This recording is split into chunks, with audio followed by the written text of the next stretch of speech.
السلام علیکم ناظرین، خالد اقبال کا سلام قبول کیجیے ڈائلاگ ود پروفیسر اکرم میرانی۔ ہمارا آج کا موضوع ہے پاکستان ورسز افغانستان، پاکستان ورسز ایران۔ کچھ ٹینشن اور کچھ حملے اور کچھ ہلاکتیں یہ سامنے آ رہی ہیں، تو اس کے کیا نتائج نکلیں گے، اس حوالے سے تجزیہ پیش کریں گے جناب پروفیسر اکرم میرانی۔ دیکھیے ڈاکٹر صاحب، ایک چیز پاکستان کے لوگوں کو جان لینی چاہیے کہ جیسے پاکستانی نیشنلزم ہم نے بلڈ کیا ہوا ہے اینٹی انڈیا، جی، اگر اس سے بلوچستان سندھ کے لوگ پختونخوا کے اتنی اہمیت نہیں دیتے، لیکن پنجاب کی چونکہ پاکستان میں اہمیت بہت ہے، تو پنجاب میں جو پاکستانی نیشنلزم ہے وہ ہندو مسلم ڈیوائیڈ اور اینٹی انڈیا بیسڈ ہے۔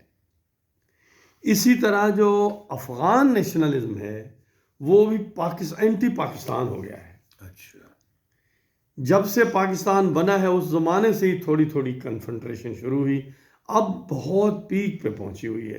افغانستان کے لوگ افغانستان کی تباہی کا ذمہ دار وہ سمجھتے ہیں پاکستان ہے، چونکہ یہ امریکہ کے ساتھ مل کے، اب طالبان بھی ان کے ساتھ، پہلے طالبان پاکستان کچھ قریب تھے، اب طالبان بھی ان کے ساتھ جا کے کھڑے ہو گئے ہیں، کیونکہ وہ لوگوں کے لیے کچھ کر نہیں پا رہے، اس لیے وہ جو وہاں کا پاپولر نیریٹو ہے اس کی طرف اس کے ساتھ مل جاتے مل گئے ہیں۔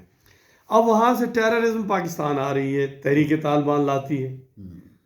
پاکستان نے غلطی یہ کی کہ طالبان کی حکومت بنانے میں ان کی مدد کی، یہ یہاں کی دانش کی سب سے بڑی شکست ہے، پاکستان کی دانش کی، چونکہ ہماری اسٹیبلشمنٹ دانش کو مانتی ہی نہیں۔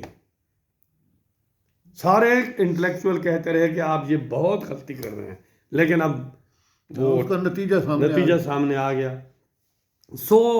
اب جو ٹیررزم ہوئی ہے، پچھلے دنوں ہمارے کرنل اور دور سپاہی مارے گئے، اس کے جواب میں پاکستان نے حملہ کیا ہے، اور اس میں 70-80 لوگ کہتے ہیں مارے گئے ہیں، لیکن اس کا کیا نتیجہ نکلے گا؟ وہ ادھر بندے ماریں گے، ہم ادھر ماریں گے۔ اب آپ دیکھیے نا کہ فلسطین اور اسرائیل کا کیا نتیجہ نکلا ہے، ہر طرف بس مار ہی رہے ہیں، مسلسل جنگ ہی ہے، چلی آ رہی ہے۔ اچھا، پنجاب ہمارا جو بلوچستان ہے 1948 سے بمباری ہو رہی ہے، فوج کشی ہو رہی ہے، تو کیا نتیجہ نکلا ہے؟ کشمیر میں انڈیا دباؤ ڈال رہا ہے، تو کیا نتیجہ نکلا ہے؟ اس سے کچھ نتیجہ نکلنے والا نہیں ہے۔ چاہے بلوچ علیحدگی پسندوں کے خلاف پاکستان ایران میں حملے کرے، یا ایران والے حملہ کریں، اینٹی ایران ایلیمنٹ جو یہاں ریڈیکل ٹیررسٹ ایلیمنٹ ہے جو ایران میں جا کے گڑبڑ کرتا ہے وہ حملہ کرے، یا پاکستان افغانستان پہ حملہ کرے، یا افغانستان سے ٹیررسٹ پاکستان، ایک دوسرے کی گردن پکڑنے سے تو کچھ نہیں ہوگا۔ کیا ہمارے پاس، ہم تینوں ممالک کے پاس کوئی پالیسی آف پیس ہے؟ یہ اس طرف آنا چاہیے۔ کیا ہمارے پاس فیوچر کا کوئی روڈ میپ ہے؟ ہم نے آج سے 5 سال بعد، 10 سال بعد، ابھی تو کرائسس ہے، جانے والا نہیں، لیکن آگے کا بھی تو سوچے نا، 5 سال، 10 سال، 20 سال بعد کیا ہوگا؟ تو اس کا سارے جو معاملات ہیں یہ جڑے ہوئے ہیں۔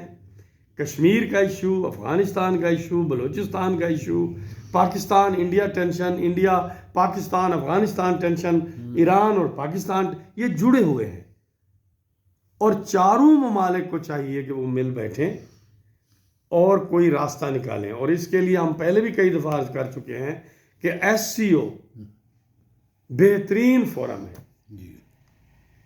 جہاں اور بھی ریجن کے ملک چائنا اور رشیا بھی ہیں، تو وہاں بیٹھ کے اس کا کوئی پائیدار حل نکلے، اگر فوری حل نہیں نکلے گا، لیکن ایسا میپ تو بنائیں کہ 4-5 سال بعد، 10 سال بعد اس مصیبت سے ہماری جان چھوٹ جائے۔ حملے کرنے سے کچھ حاصل نہیں ہوگا، اور بہتر ہے کہ تجارت کو کھول دیں، لڑتے بھی رہیں اور تجارت بھی کرتے رہیں، یہی بہتر ہے۔ جی جناب، اسی کے ساتھ ہی اجازت دیجیے، اللہ حافظ۔